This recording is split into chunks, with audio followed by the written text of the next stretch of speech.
अस्सलाम वालेकुम, कैसे हैं आप सब। उम्मीद करती हूँ आप सब खैरियत से होंगे। हम भी बिल्कुल ठीक हैं। Welcome to my another vlog. चलिए शुरू करते हैं आज का व्लॉग। और आप भी सोच रहे होंगे ये मैडम कहाँ खड़ी है आज बाहर। तो मैं अपने घर के बाहर खड़ी थी, मामा का वेट कर रही थी। अपनी मामा ने सऊदी मामा है जिनका अपार्टमेंट हमने रेंट पे लिया हुआ है, तो वो अभी बस बाहर नहीं थी आई, तो मैं बाहर आके खड़ी थी, उनका वेट कर रही थी। एक्चुअली यहाँ पे जब मौसम अच्छा हो जाता है ना, तो ऐसे ही हम पार्क में चले जाते हैं और फिर वहाँ पे बैठ के गावा पी लेते हैं या गपशप कर लेते हैं। काफ़ी अच्छी अंडरस्टैंडिंग हो गई हुई है मेरी उनके साथ। बस मामा का वेट करते करते मैं सोचा आपको मस्जिद भी दिखा दूं जो हमारे घर के बिल्कुल करीब है। माशाल्लाह से ये जामिया मस्जिद है और इसकी पार्किंग भी बहुत वसी है। मस्जिद करीब होने की वजह से ही जुम्मा की आवाज़ जो है वो इतनी अच्छी हमारे घर पे आती है। और बस मामा आ गई थी और हम लोग पार्क में आ गए थे। मामा इसलिए कहती हूँ कि सऊदीया में जितनी भी बुजुर्ग औरतें होती हैं सब उनको मामा कहते हैं। और यहाँ पे बुजुर्ग लोगों को मिलने का इतना अच्छा अंदाज है, उनका हाथ चूम के, उनका माथा चूम के उनको रिस्पेक्ट देते हैं। बस तो कहवा पी लिया था हमने और थोड़ा टाइम स्पेंड कर लिया था, थोड़ी गपशप कर ली थी। और मौसम अच्छा होना तो फिर हर कोई यहाँ पे पार्क में आके बैठा होता है। बस फिर शाम हो गई थी और मेरी फ्रेंड नहीं थी आई क्योंकि वो घर पे नहीं थी, सिर्फ मामा ही आई थी। और बस ऐसे ही थोड़ा टाइम स्पेंड करके मुझे भी बहुत अच्छा लगा काफ़ी देर के बाद, और उनको भी बहुत अच्छा लगा। और मैंने फिर इनको बोला चलें घर चलते हैं, मुझे घर चल के खाना बनाना है। ये लोग इतनी चाहत करते हैं कि जब भी मैं इनके घर जाऊं या वैसे ये मुझे पार्क में बुलाएं, कहीं पे भी मैं इनके साथ जाऊं, तो कभी ये मुझे खाली हाथ जो है वो घर पे वापस नहीं जाने देते। और मुझे कह रही थी पहले मेरे साथ घर पे चलो और फिर उसके बाद घर वापस जाना। तो अक्सर ये मुझे कहती हैं कि तुम मेरी बेटी की दोस्त हो तो तुम मेरी भी बेटी हो, कोई बात नहीं। जब तुम उदास हो, तुम टेंशन में हो या तुम्हें कुछ चाहिए तो हमें बताया करो, हमारे पास आ जाया करो। बहुत अच्छा अखलाक है इनका, बहुत प्यार करती हैं ये। तो बस हम घर आ गए। ये लेडीज़ की मजलिस है, ये जेंट्स की है। दरवाजे बंद थे और इनका घर बस मेंटेनेंस हो रहा है। तो हस्बैंड की कॉल आ गई थी और मैं जो है वो घर वापस आ गई थी। और इनका अपना मज़रा है खजूरों का, और फ्रेश खजूरें जो है ये मुझे देती हैं मौसम के लिहाज से। जब भी ये इनके घर पे खजूरें आती हैं ये साथ मुझे भी देती हैं। घर आके बस मैंने खाना बनाया, हस्बैंड आ गए, खाना शाना खाया, उसके बाद हम लोग नेस्टो चले गए। और नेस्टो में हमारा मोस्टली जो है हर बार ऐसा होता है कि हमारा 200 रियाल मैक्सिमम लगना होता है।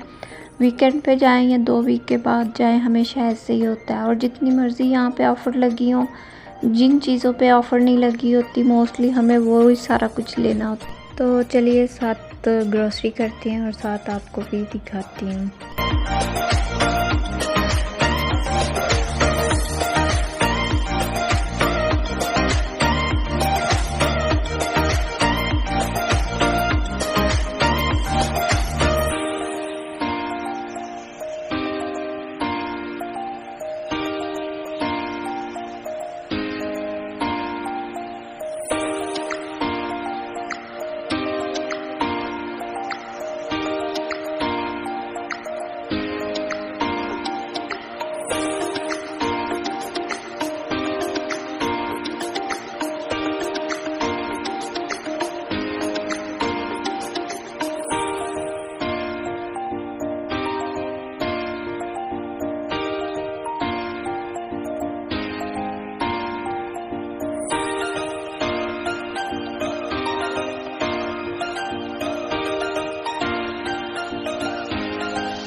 तो बस जी ग्रॉसरी हमारी कंप्लीट हो गई थी और हस्बैंड हंस रहे थे, जब फिल करनी होती है तब बास्केट तुम्हारी होती है और जब बिल पे करना होता है तब बास्केट हस्बैंड की हो जाती है।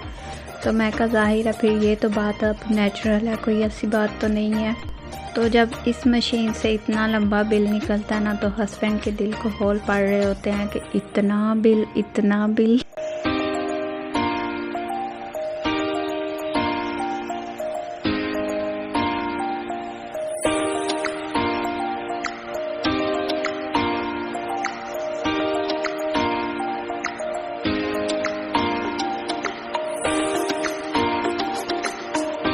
बस तो हम लोग घर आ गए थे और हमेशा ऐसे होता है कि हस्बैंड जो चीज़ कहते हैं ना कि ये याद रखना, भूलना नहीं, हमेशा वही चीज़ मैं भूल जाती हूँ।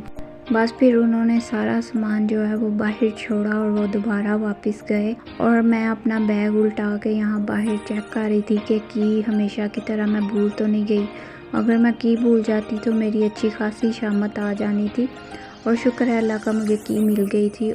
और फिर लॉक खोला और सारा सामान जो है वो एक दफ़ा मैंने सीढ़ियों पे रखा और उसके बाद डांट से बचने के लिए छत पे भी पहुंचाया। और बस ये था मेरा आज का व्लॉग। मुझे दें इजाज़त। उम्मीद करती हूँ आपको मेरा आज का व्लॉग भी पसंद आएगा और अगर आपको पसंद आया तो आप लाइक किया करें, सब्सक्राइब कर दिया करें मेरे चैनल को और शेयर लाजमी किया। Thank you. अल्लाह हाफिज़।